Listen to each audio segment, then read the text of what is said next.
Cool. Hi, I'm Brad DeFurio. I'm the executive chef here at Whole Foods Market on Pearl Street right here in Boulder. And today we're going to be making gluten-free gravy. I'm going to show you two variations. But before we get going, I want to point out two important things. The first of which being mise en place. Mise en place is basically just product and equipment organization. I like to have everything ready before I begin cooking. This really streamlines the process, whether you're entertaining or just the cooking process in general. The second thing is if you're roasting a turkey, I highly recommend that you put mirepoix, which is just carrots, celery, and onions, in with the bird. The finished product is going to create a fond in the pot, or basically some particulates that stick, and this is really where the foundation for the flavor of the gravy exists. And if you're not cooking bird, you can always just saute the mirepoix so you have a little caramelization. So first off, I'll show you a gluten-free variation, just using the vegetables themselves to thicken the gravy. As you can see here, I have a Cuisinart. You can also use a blender.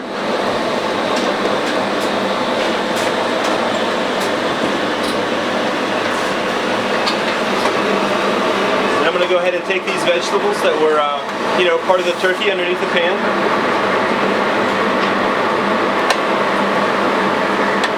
Add those right to the blender.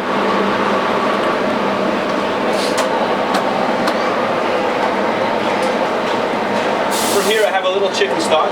Now you can either make your own ahead of time, which I like to do, or you can purchase this as well. And I'm just adding enough, just to blend the vegetables.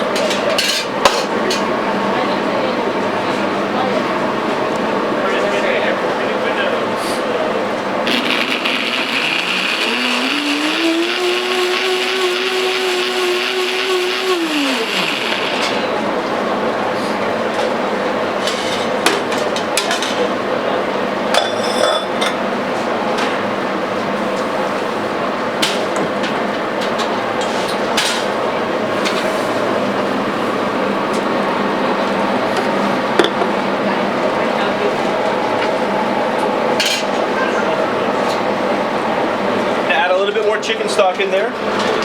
So in essence, the chicken stock and the puree of the vegetables is going to create a more consistent gravy-like mouthfeel.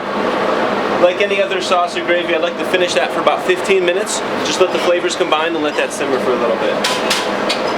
The second variation, a little bit more classical, is we have the pan that the turkey was roasted in. You can always transfer it to another saute pan if you're not comfortable. I like to use that existing pan because again, all the caramelization or all that fond, those particulates are really going to give you the flavor that you want. Once that's nice and hot, you can remove any extra fat, that's residual from the turkey. From that point, we just want to add a little bit more stock. Now that's basically gonna deglaze, or it's gonna pull all that particulates off the pot and add the flavor to your gravy. And I go ahead and just scrape it a little bit. It's gonna make cleanup easy too.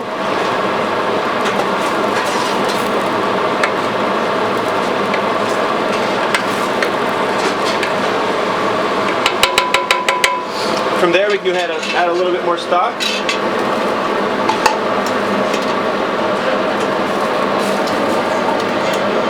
This is perfect thing to do once the bird gets out of the oven. A lot of home cooks, even professional cooks, they don't let the meat and or poultry rest enough. It's very important to let that meat rest, let the juices redistribute. The last thing you want to do is go ahead and cut into your turkey and have all the juices out there on the cutting board. If I had drained the fat, I would combine the fat with a little bit of flour, to create a traditional roux or gravy. But in lieu of that, we have cornstarch and cold water. This is going to create a slurry. This is another type of thickening agent. Now, instead of using cold water, you could use Madeira wine, but it's important that the liquid is cold when you mix it with the cornstarch in equal parts. So if you use 2 tablespoons of cornstarch, you want to use about 2 tablespoons of cold liquid as well.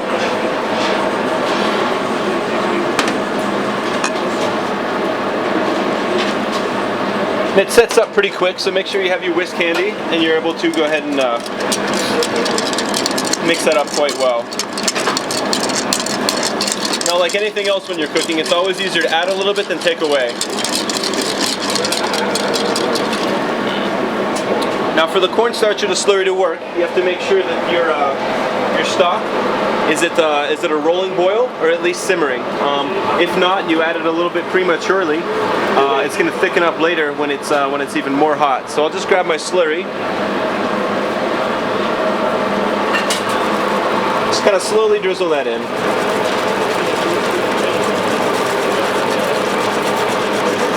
And you can see it's starting to tighten up, starting to thicken up already. And at this point, I would like to add a little bit more herbs. I like a very herbaceous type of gravy.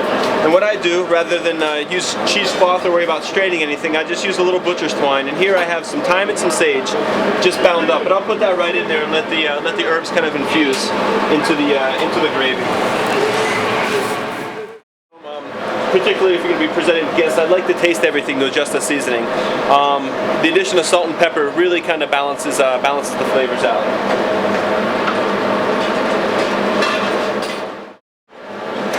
And here I have a china cap. Basically, it's a conical strainer. Any of the chunks of the vegetables, the particulates of the cooking process in general, this will pretty much filter that out for kind of a cleaner, smoother gravy.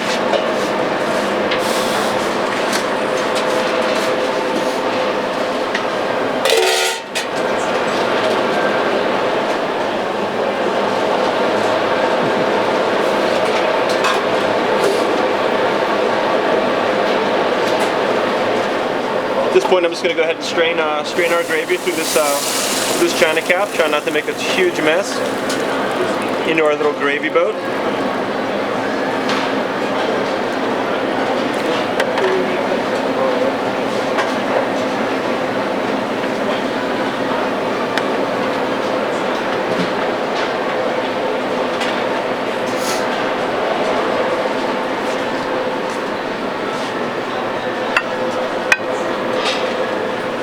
So there you have our gluten-free gravy, and also we have gluten-free stuffing mix available as well to go with the gravy.